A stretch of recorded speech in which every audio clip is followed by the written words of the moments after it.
exult, let them exult, the hosts of heaven. Hi, I'm Lauren Moore. I'm one of the co-founders of Catholic Music Initiative, and I'm here today with our dear friend, Deacon Andrew Tanner, here in Texas. And we came together, Deacon brought this idea of coming together and providing a teaching tool for you so that as you approach the Easter Vigil, the Easter Proclamation can be accessible to you and available for your congregation. One of the things that we're so passionate about here at Catholic Music Initiative is bringing singable Mass prayers to the people in the pews and making those accessible. And this is something that is sung every single year in the Easter Vigil Mass. It's right at the beginning. And this is the part where the deacon comes forward and proclaims to the people the story of salvation history. And we're going to ask Deacon Andrew to speak a little bit into that. And sort of, tell us, what is the Exsultet? The Exsultet is an ancient prayer that has been with us for centuries. It's one of the oldest pieces that you can find back in the early liturgies of the early church. And the time that it comes in is a moment of great power. So at the beginning of the vigil, it starts outside with the lighting of the fire, and the church is entirely dark, symbolizing the darkest time really in our life, that we're just getting to the cave, really. And that light is lit outside. The Paschal candle is lit from the fire, and then the Paschal candle moves into the church. And as you begin moving in among the people, light is taken from the Paschal candle and distributed throughout the church, and the procession continues. And then the first major moment in the sanctuary is the proclamation of the Exsultet. And at that point, the church is lit really only with candle. So it's a moment of great solemnity. And that first powerful word of exalt, letting us know that he's risen, he's not here. And the joy of Easter comes really in the power of that moment. Yes. And it's kind of the opening of Easter. Yeah, so I think the question is, so why are we doing this? I think there have been some concerns, at least raised for years, how to approach this Exsultet. It is quite a beast of a chant. It is about, it depends on how you pace it, but about 8 minutes long, maybe less than that. But it does require that perseverance of spirit, mind, and also singing and chanting more specifically. So how do you approach the Exsultet? How do you keep it prayerful?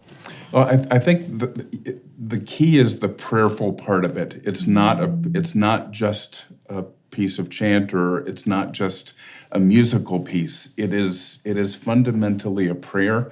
It's a prayer that should be proclaimed, and just keeping the reverence of that. You have the privilege of retelling salvation history, down through the crossing of the Red Sea, and all of the things that are part of that. You're telling a very good and powerful story, that comes to its culmination on Easter. And you're right, it's about 8 or 9 minutes long.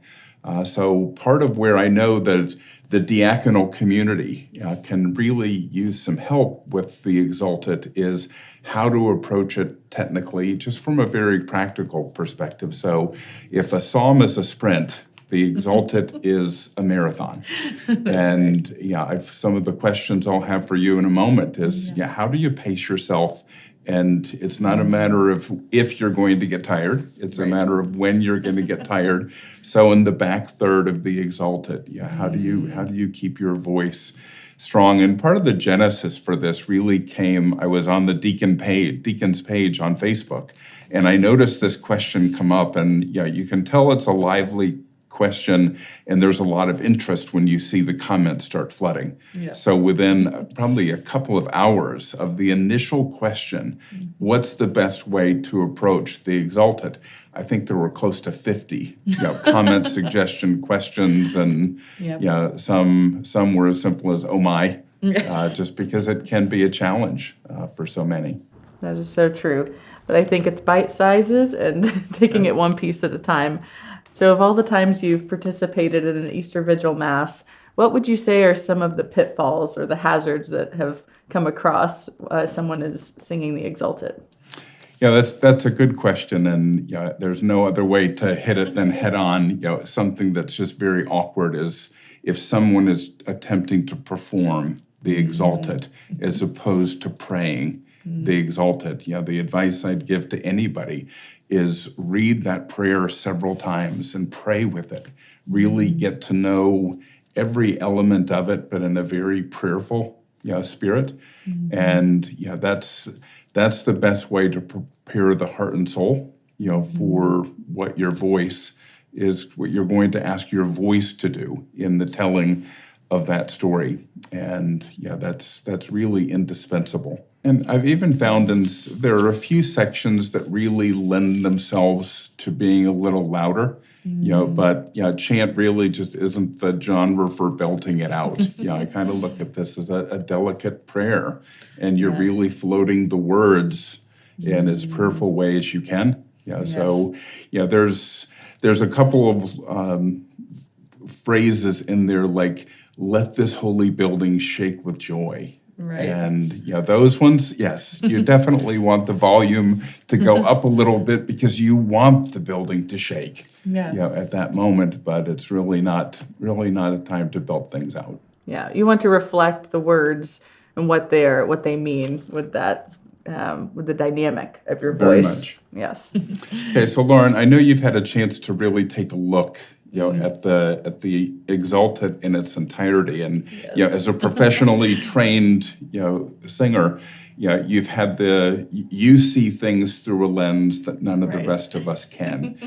For someone who has had the grand privilege of being asked to proclaim the Exsultet for the first time, what recommendations do you have for people in terms of how to approach this, really from the beginning?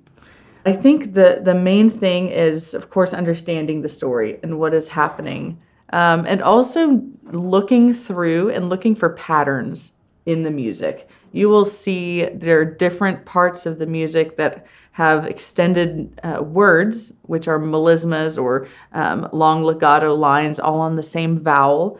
Those can become a little bit tricky if you're not familiar with them. One of the things to prepare is breaking the Exsultet up into sections as you're learning it. Let's say you're learning this for the very first time, or you're approaching it again as if it was your first time. You'll really want to take it section by section. And so I'm going to go through parts of the Exsultet here and take some examples of where we should actually begin.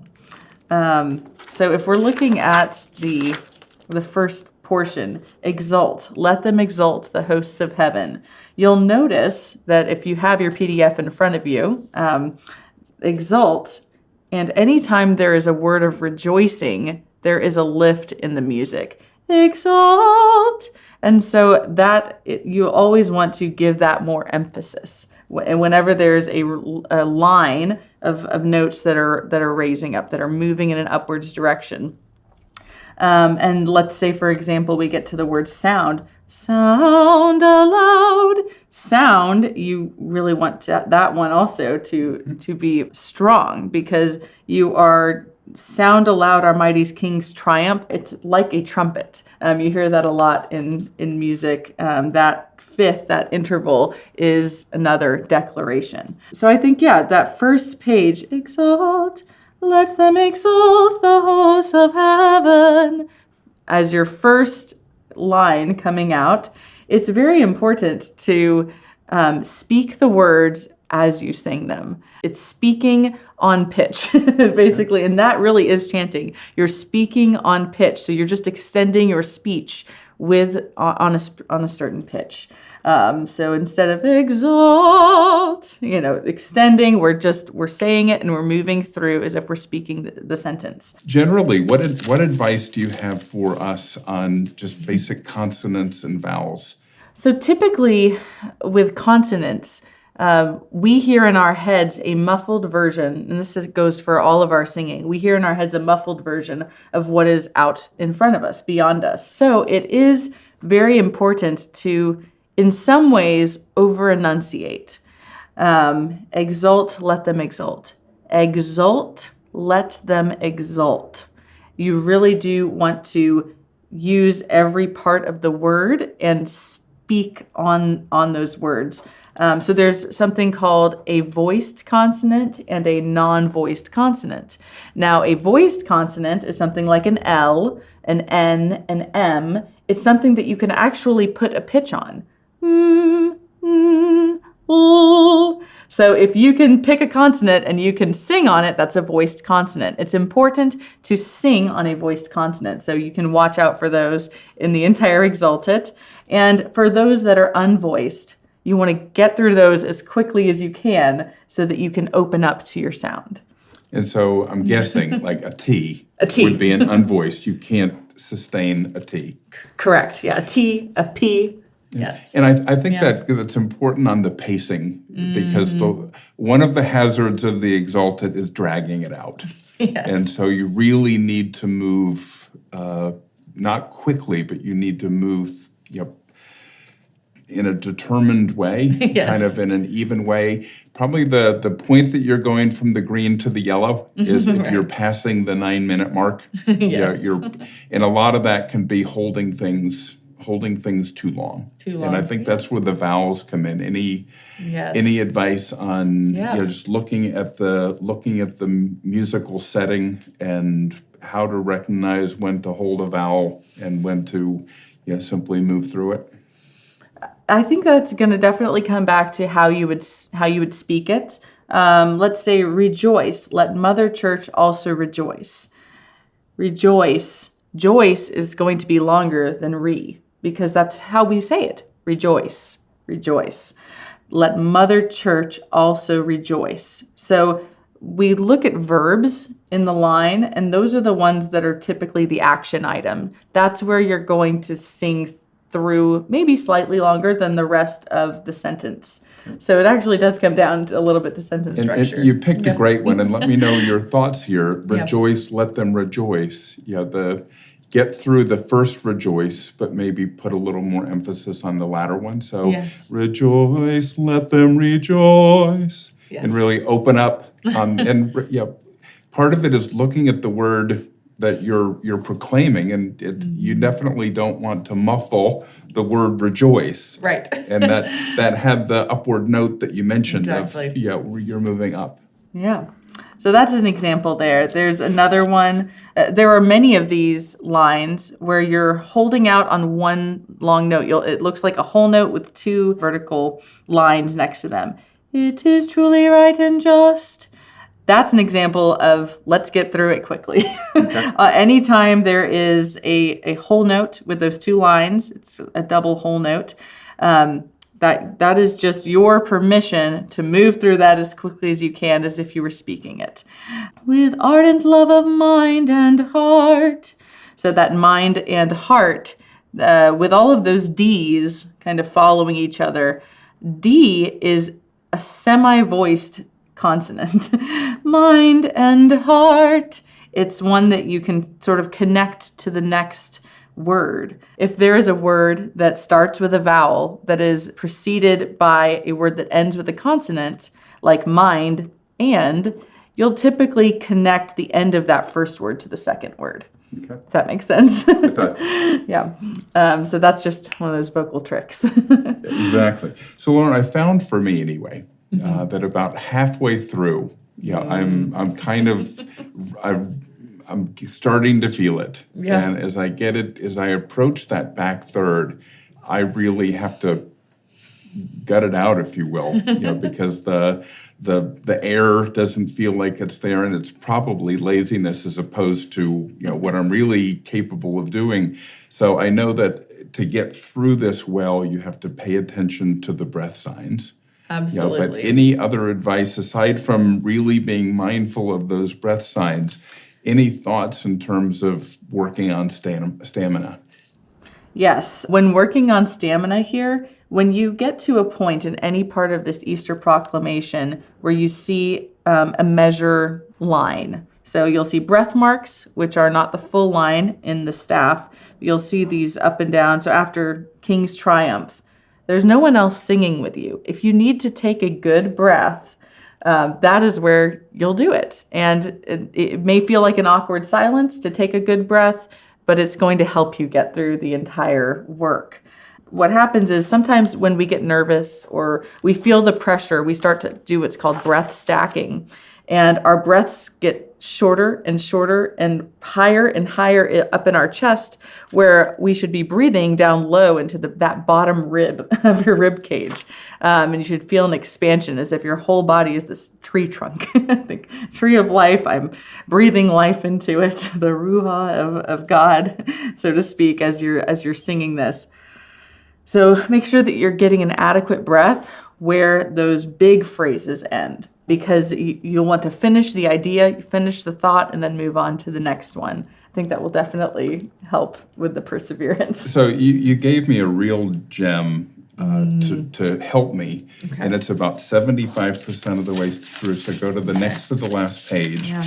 and it's how you approach on this pause, your night of grace, pause, O Holy Father. Can you just give us an example of what that sounds like? Yes. When there are commas, you can have what is called a catch breath or a lift breath. On this, your night of grace, O Holy Father. So you can have those little pauses at that point. And that also helps to lead it to the end of the phrase, which is, O Holy Father, because it's this night, on this, your night of grace, O Holy Father. We're talking about the holiness of God, and that he really is, he's reigning over this entire song. Yeah. And it seems not all phrases are the same. Right. And there are areas where it is generous with the breath marks. Yes. And there are areas where it feels stingy with the breath marks. And this came in, and that's a great tip of where you see a comma. I'd never heard those phrases of a lift, or just a brief place that you can pick up a little more air. Yes. Yeah, but it also comes off very well, because you're changing the cadence in part to let people know this is a really important part of it. It's all important, Yes. but you're letting them know that there's a movement within the Exsultet, and they need to recognize that. That's right. Absolutely. Another one of those moments, I would say, is at the end. Therefore, O Lord, we pray you. It's on the very last page. Therefore, let me take a final breath before I have to finish this. Yes. Therefore, O Lord, we pray you. You can take small little breaths there if you must. I say that phrase is probably not necessary, but if you're in dire need, you definitely take a breath at that point. And let's look at there's a pattern, and one thing that you gave that was just very, very good advice is find the patterns and practice them. So one of them that can look very challenging is, it looks like the top of a tent. Yes. And so this is the night. Any advice on where you see, what's the curved line called? So that is a slur. Okay. And it's legato. That's right. So it's a slur or legato, but you're going to sing all 5 notes. 5. You're going to sing all 5 notes on one vowel sound. So the first thing is figuring out what it sounds like, right? Because we see this also in the previous page, the exact same. It's called a melisma also. It's also known as a melisma. So this is the night. The most important thing I had a voice teacher tell me is think the note before you sing it. And it sounds very simple and very basic, but it's very true. And breaking it down to its, smallest parts and taking it one note at a time and singing it over and over again very slowly, and then speeding it up is the way to get through that phrase without, missing a note. So this is the night. This is the night. Starting that slow, just, again, it's repetition, and then speeding it up. And I think that's important, and you gave me that guidance earlier, because I actually found that it helps with the stamina. Right. But by practicing, and the slur is not an invitation to be sloppy. Right. Like as in slurring your speech, but it tells you you've got a group of notes, hit each of the notes, but you practice them, get them so that your diction is proper as to each note, but then get on with it. Right. Or else you're going to be going into that yellow zone of this is going to drag on. Right. And I think one of those things is, we can all be particular about hitting those notes. But when you visualize it, if you're a visual learner like myself, I think of sliding up and down a slide. Or if you ever had a kazoo as a child that went woo, your voice works in a very similar fashion when you're singing on a vowel. You don't want it to sound like this is the gas pedal effect. If you really think of that kazoo metaphor or a slide, you're sliding through each note. If you're thinking through them and singing as if it's all one note, it will come across as that very smooth So you experience. gave us an example of the gas pedal. Yes. On this. Give us the example of how to properly approach How to properly approach it. This is the night. And so it's not staccato. It's not staccato, and you're not pressing into each note. Okay, perfect. You're if you were to take your hand, this is the night. You imagine that you're pushing through mud, like a very thick, muddy hole, and it's a resistance inside of your voice. It's a resistance of air, of letting it go too quickly. Because the other alternative would be and losing the quality of your voice and just letting the air go through. You want to feel as if when you're moving up and down the notes that you really are still connected to your sound as well. So I think I started learning this about 6 years ago when I was asked to do the Exsultet late in diaconal formation at my then home parish. Yeah. And one of the things that I was finding, quite to my horror at the end, was I had changed pitches somehow. And I would run into trouble because I'd get to the end and there's that high note on the word domain, and I realized I'm not ending in the same pitch I started. Mm-hmm. But then when we did a little tune-up a couple of weeks ago, you pointed out that I wasn't noticing that the end of one phrase and the beginning of the next phrase was the same note. Yes. And I think that's the slippery slope that I was on, to moving ever higher and getting myself into trouble. What advice do you have, in terms of making sure that you're within a comfortable musical range, for the gifts that you have in terms of your ultra high note and your ultra low note? How do you stay on pitch and remain consistent throughout? Part of it is muscle memory, right? When we have been practicing one way for so long, it's so easy for us to just go back to what was comfortable. But really stopping at the ends of every phrase and checking at the piano or with a pitch pipe.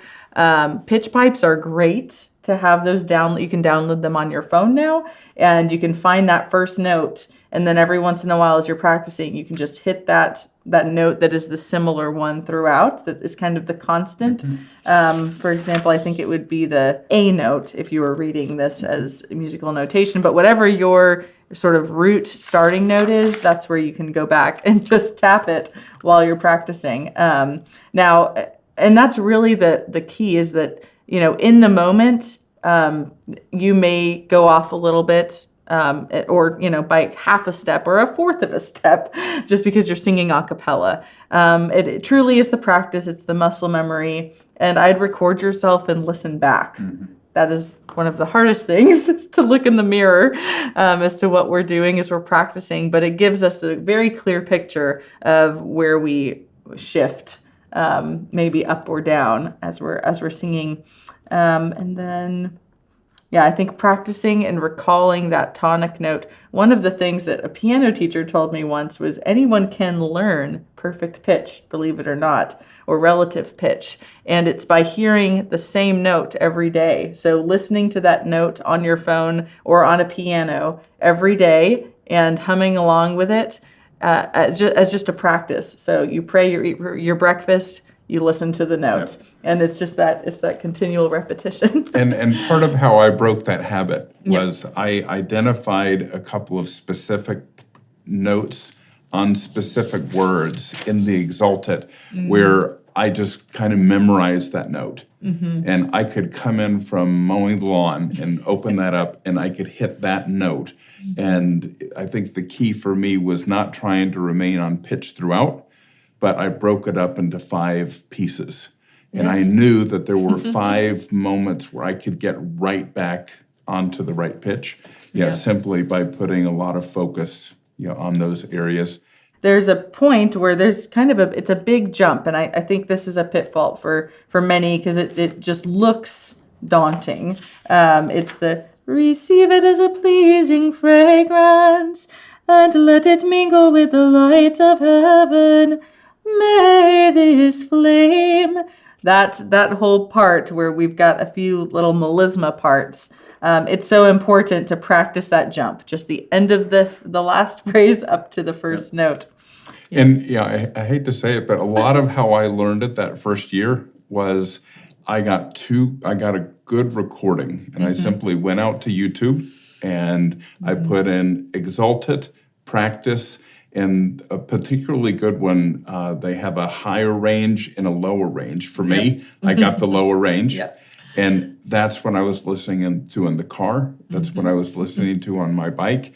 And I couldn't even begin to tell you how many times I listened to it. But part of what that also helped me to do is to really let that enter me as a prayer.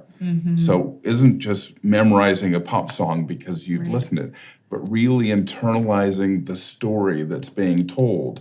But while I'm doing that, I'm also kind of building that muscle memory, if you will, because you start off, you don't know the words, but you know where it's going, so you start off just humming with it, and then you start taking on the words so that you can get to 10% command of the words, then 40, then 50, and get to a point where you don't even have to look down, except on occasion to pick it up. So would definitely advise anybody to get a recording that's right in your comfortable musical range, and just let the text enter you. This is the night that with a pillar of fire banished the darkness of sin. So, Lauren, I've brought to you all of my struggles in terms of I've given you in all 7 pages, and I've highlighted a couple of places that I've stubbed my toe on, or I just wasn't sure what to do. So let's move through those. So let's start off with the second line, let the trumpet of salvation. So let the trumpet of salvation. Do you really want to say shun that U sound? What's the best way to pronounce that? So I would sing it, let the trumpet of salvation, and close it up quickly. And I wouldn't let it go too long. And it is shun. It's that schwa sound, the So it's okay, but the way that you keep it from drifting in a bad place is shut it down quickly. Shut it down. Just close the N. Yes. All right. So where is the next one? Unworthy. So second page, third line.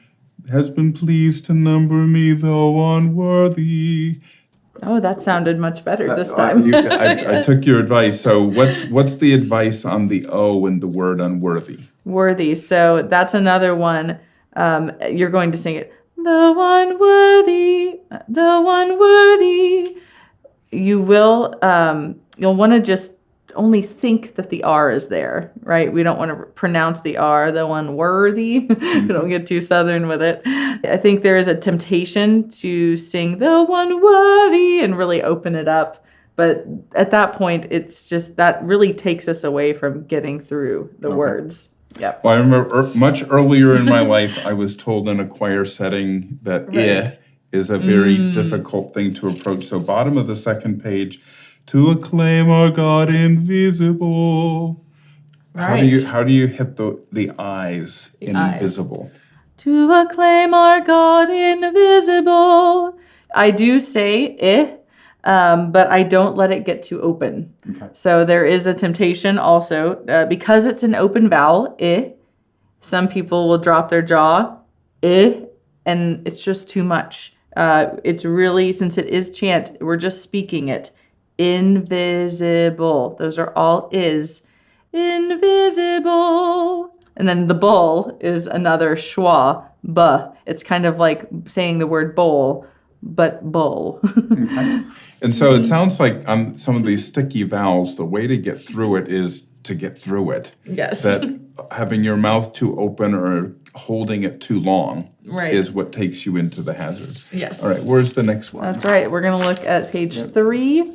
Another record. Wiped clean the record of our ancient sinfulness. And so that one, it was the O sound in record. Yeah, and it sounds like you're actually making a U sound like for that. Curds and cheese. Curds? Yes. Wiped clean the record.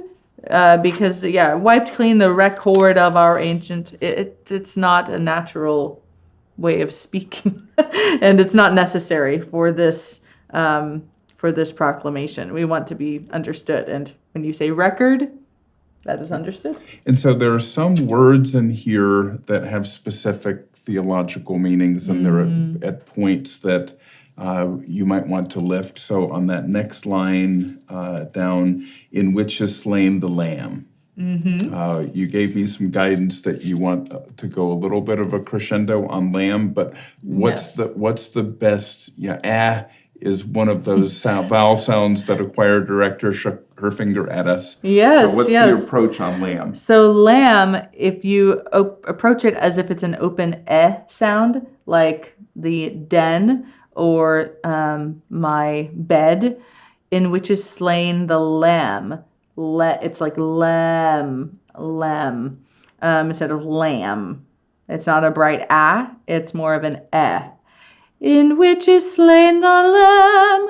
If you sing lamb, it will sound like you're singing lamb. Okay, good guidance. And just, this one's less phonetic, but this is one of those points. In which is slain the Lamb, the one true Lamb, it's at the end of the line. And you caught me in that I was changing the note. And picking up whose blood anoints. So what I've done on that, and I think others might be helpful, is when you have one of those, you have two phrases and you're leaving one and entering the next on the same note. I literally took a highlighter and simply connected those notes just to let me know, because that was the tripwire for me of getting off on the wrong pitch. Yep. And so that I found very helpful. All right, so the next one is on the sin of Adam. Anything that's that's a sharper A? Oh, truly necessary sin of Adam. So I guess the question there is, you don't want to say Adam, right? But you don't necessarily want to say Autumn, right? So what's the perfect enunciation for that when you're chanting? It's an but it's not a spread vowel.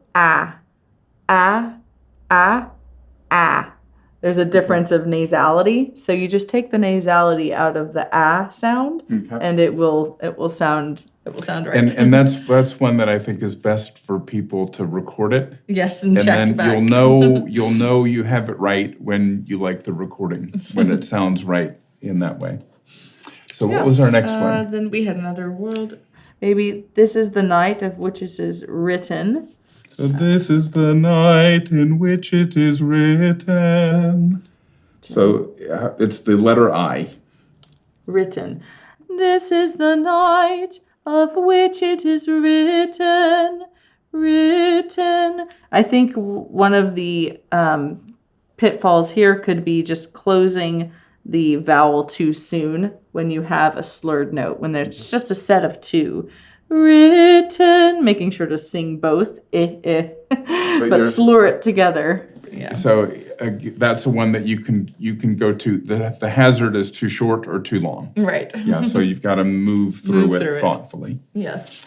All right, and I think right. we're going to run out of them soon. So Yes. dispels. Dispels. That's one. So, and that can be a tough one to hit because it's one of the higher notes. So the sanctifying power of this night dispels wickedness. Good. So there were only a little gas pedals down that one. I felt the gas. I felt my ankle. Let's try it. Let's try it right. once again. So the sanctifying power of this night dispels wickedness. Yes. So just moving through, less through stopping, but just the slide. You used the slide. beautiful term of the slide.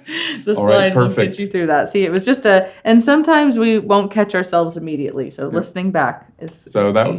that's an ingrained habit for me. Yes. So I've been working on that. That's great. right, what's up Now, next? honor might have been another one. Not sure how to pronounce honor.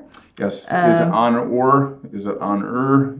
Honor, It is that upside down E sound. It's the schwa, So, which glowing fire ignites for God's honor, So you don't even say the R, you only think it. What's the right enunciation for the U in human? Human.